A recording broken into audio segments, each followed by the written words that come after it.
Masrur Abadi adalah Kepala SDN Pamolokan 3 Sumeneb, Pulau Madura. Dia mulai bertugas di sekolah ini sejak Maret 2017.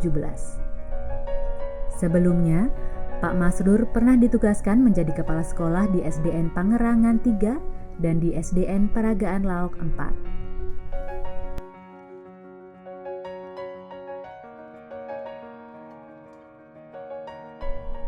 Meski masih berada di wilayah Kecamatan Kota Sumeneb, SDN Pamolokan 3 berlokasi di pinggiran dan dikelilingi oleh kompleks pekuburan Cina di Desa Pamolokan. Orang tua dan masyarakat sekitar sekolah kebanyakan berasal dari kalangan menengah ke bawah secara sosial ekonomi. Saat mulai menjabat, Pak Masrur mendapati SDN Pamolokan 3 dalam kondisi yang cukup terpuruk. Kondisi fisik sekolah sangat memprihatinkan.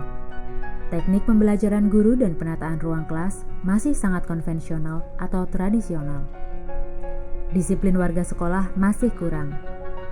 Prestasi akademik dan non-akademik yang rendah. Penerimaan siswa baru terus menurun. Orang tua dan masyarakat kurang peduli. Bahkan, perbendaharaan kas sekolah pun minus. Menghadapi kondisi ini, Pak Masrur mulai dengan mengumpulkan data-data terkait kondisi nyata sekolah, menentukan prioritas masalah yang perlu ditangani segera, dan mencarikan program-program solusinya.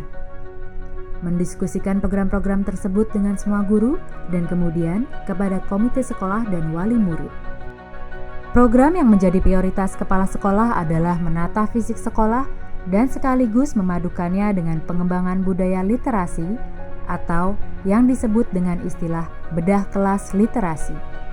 Dalam program ini, tiap ruang kelas di SDN Pamolokan 3 ditata ulang dan didekorasi secara gotong royong oleh semua warga sekolah, termasuk komite sekolah, supaya menjadi lebih nyaman, menarik dan mendukung bagi terciptanya proses belajar mengajar yang aktif, kreatif, efektif dan menyenangkan atau disebut PAKEM. Ruang-ruang kelas dibersihkan dan dirapikan, susunan meja dan bangku diubah, portofolio dan hasil karya anak-anak pun dipajang. Pojok-pojok pasar yang berisi aneka ragam barang bekas yang masih berfungsi sebagai alat bantu belajar dihadirkan. Begitu juga dengan pojok-pojok baca yang menyediakan akses terhadap buku-buku cerita anak atau bacaan non-mata pelajaran lainnya. Dinding-dinding kelas juga didekorasi dengan tema-tema tertentu seperti gubuk baca, kereta baca, rimba baca, pantai baca, dan lain sebagainya. Bagaimana kita menciptakan pembelajaran yang menyenangkan di kelas?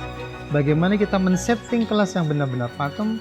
Bagaimana kita menjadikan guru-guru itu mengajarnya dengan mengajar yang pakem? Dan yang pilar ketiga itu adalah PSM, peran serta masyarakat. Bagaimana kita memaksimalkan peran serta masyarakat di dalam dunia pendidikan. Dan sejauh pengalaman yang sudah kami lakukan di MBS itu, untuk pilar yang ketiga, bagaimana kita mencoba menciptakan paguyuban kelas yang membantu guru di dalam melakukan tugasnya, mengajar setiap hari. Dan tentu PSM ini seperti paguyuban kelas itu bukan mengajar, tetapi semata-mata membantu kegiatan guru di dalam menyiapkan pos pembelajaran, kemudian bagaimana juga memfasilitasi siswa itu. Itu yang dilakukan oleh para orang tua murid yang tergabung di dalam paguyuban kelas. Ini yang kita garap dulu. Program literasi di SDN Pamolokan 3 juga diwujudkan dalam bentuk kegiatan pembiasaan membaca buku non-mata pelajaran selama 30 menit sebelum jam pelajaran pertama dimulai pada tiap hari Selasa dan Kamis. Adapun pada hari Rabu dan Jumat, kegiatan literasi diisi dengan membaca atau belajar membaca Al-Quran. Kegiatan literasi ini disesuaikan dengan konteks lokal SDN Pamolokan 3 yang 100% warganya beragama Islam dan suasana keagamaannya cukup kuat. Kegiatan ini juga sekaligus menjadi bagian dari program prioritas yang lain, yakni penguatan pendidikan karakter. Bentuk lain dari program penguatan karakter di SD ini adalah apa yang mereka sebut dengan istilah mineral kejujuran, yang konsepnya mirip dengan kantin kejujuran yang telah banyak diterapkan di berbagai daerah di Indonesia. Selain program-program tersebut, Kepala SDN Pamolokan 3 juga berinisiatif menerapkan sebuah program yang dinamakan Sabtu Ceria. Sejak 1 tahun terakhir, proses pembelajaran akademik pada tiap hari Sabtu di sekolah ini ditiadakan. Sebagai gantinya, tiap hari Sabtu diisi dengan kegiatan-kegiatan senam bersama, pramuka, futsal, catur, seni, dan lain-lainnya yang bersifat pengembangan bakat dan minat atau ekstrakurikuler. Untuk mengganti pembelajaran akademik yang seharusnya terjadi pada hari Sabtu, kegiatan pembelajaran pada 5 hari lainnya diperpanjang sedikit. Program Sabtu Ceria ini dimaksudkan untuk lebih menambahkan suasana keceriaan di sekolah dan sekaligus menggali potensi, minat, bakat, dan keterampilan anak-anak di luar bidang akademik. Sedikit demi sedikit, Pak Masrur juga mulai menata kedisiplinan dan kualitas proses kegiatan belajar mengajar. Setiap hari pukul 6, beliau sudah hadir di sekolah untuk memberikan teladan kepada guru-guru dan warga sekolah yang lain. Beliau juga rajin berkunjung ke tiap-tiap kelas dan bahkan mengganti mengajar guru-guru yang berhalangan atau telat masuk. Beliau mengajak guru-guru untuk melakukan pembelajaran di luar kelas agar anak-anak dapat mengalami langsung konsep-konsep atau ilmu yang dipelajari. Tidak hanya mengandalkan penjelasan guru atau membaca buku-buku di kelas.